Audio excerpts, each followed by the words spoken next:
Tommy Shelby never really leaves the war behind. Everyone who's watched the show knows that much. He fought in the tunnels. He came home with a shake in his hands and a look in his eyes that never really went away. But keep watching, past the war itself, and something else starts to show up.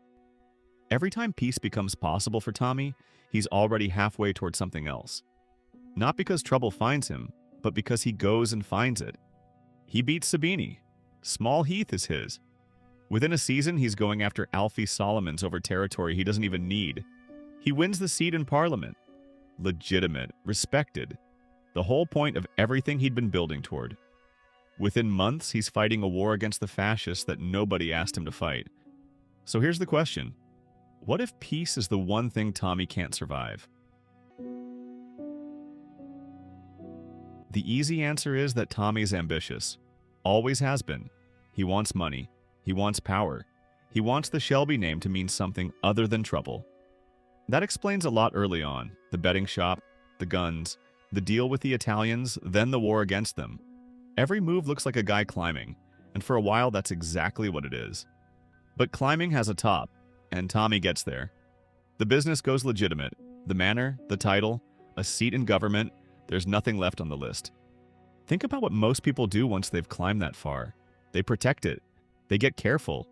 The risks that got them up there start to feel like risks they can't take anymore. Now think about Tommy. He's got more to lose than he's ever had, and that's exactly when he goes after Alfie with a deal already sitting on the table. Then, later in the story, he does it all over again. He shakes hands with the fascists and starts quietly working to destroy them from the inside, putting his business, his family, everything he's built back on the line. If it isn't ambition, what's actually pulling him back in every time? Find any scene where Tommy's putting a plan together. Watch how he sits. Still. Both feet on the floor. He's not tapping the desk, not reaching for a drink before he needs one. He's just there.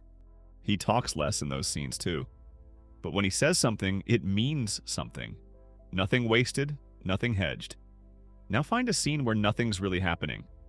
A dinner, a family gathering, just Tommy at home with nothing to deal with. He's in the room, but he's not really in it. His eyes keep going toward the door. He reaches for the whiskey a bit faster than he needs to.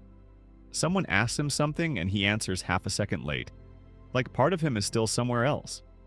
Compare those two versions of him and the difference is obvious. One of them knows exactly what he's doing. The other one is just getting through the evening. War always told Tommy what he was supposed to do next. Peace never did. Nobody tells you what to do with an ordinary day.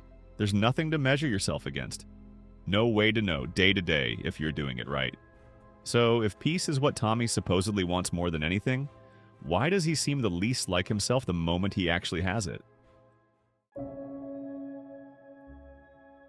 None of this means Tommy doesn't love his family. He does, completely. Grace, Arthur, his kids. That's never really been the question. But look at what happens to him the second one of them is actually in danger. Arthur spiraling out of control, close to getting himself and the whole family killed. Grace threatened more than once throughout the show. Michael turning on him in a way that could bring the whole thing down. Watch Tommy right before that danger shows up. Usually he's the dinner table version. A bit distracted, a bit numbed out. Glass in his hand. Then the danger arrives and something changes. Not slowly, almost instantly. The distracted guy is just gone, and the other Tommy is standing there instead. Focused, present, fully switched on. It happens with Arthur. It happens again with Grace. It happens again with Michael. Different person each time, different threat each time, and somehow it's the exact same Tommy who shows up, like he's done this before.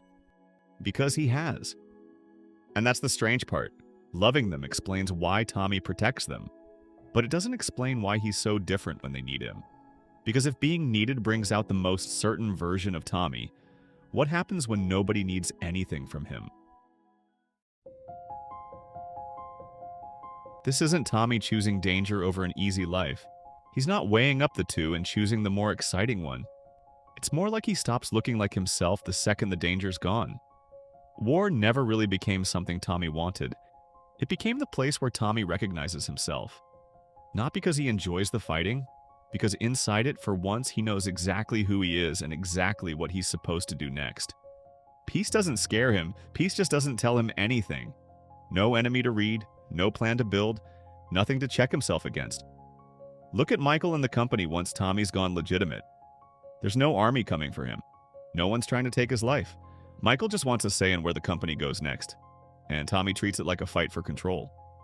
Instead of letting the disagreement stay a disagreement, he starts working around Michael, making moves without him, cutting him out of decisions, turning a family argument about the future of the business into something that has to be won. And that's what's interesting. Michael doesn't have to be Tommy's enemy for Tommy to start treating him like one. And that's exactly why it matters. Because if Tommy only became this version of himself when his life was actually in danger, you could put it down to survival. But that's not what we're seeing. The same instinct shows up in the small stuff. A disagreement, a business problem, someone who knows too much. Tommy doesn't always wait for a war to find him. Sometimes he turns whatever's in front of him into one. Ambition got Tommy to the top, and once he got there, it had nothing left to give him. War filled that space. It gave him a problem to solve, people to protect, someone across the table to outthink, and somewhere inside all of that, it gave him something else. It told him who he was. That's the part underneath everything, not the fighting, the role. Tommy learned how to be useful inside conflict before he ever learned how to just be himself. The version of him that feels certain, the one who moves fast, makes the call, never second guesses himself, always shows up when there's something that needs solving. Take that away and you don't get a happier Tommy. You get a quieter one, slower to answer, somewhere else in the room. And that's why peace never quite works for him. He doesn't hate it. He just doesn't know what to do with it. For most of his life, Tommy has been the man who solves the problem. When there's no problem left, there's no role left either. So the wars keep ending. And every time one does, Tommy finds another reason to keep moving. Not because he wants the fight, because he needs what the fight gives him. A reason to be needed, a reason to move, a reason to know exactly who Tommy Shelby is. That's why Tommy needed another war, not the violence. The version of himself that only existed when there was one to fight.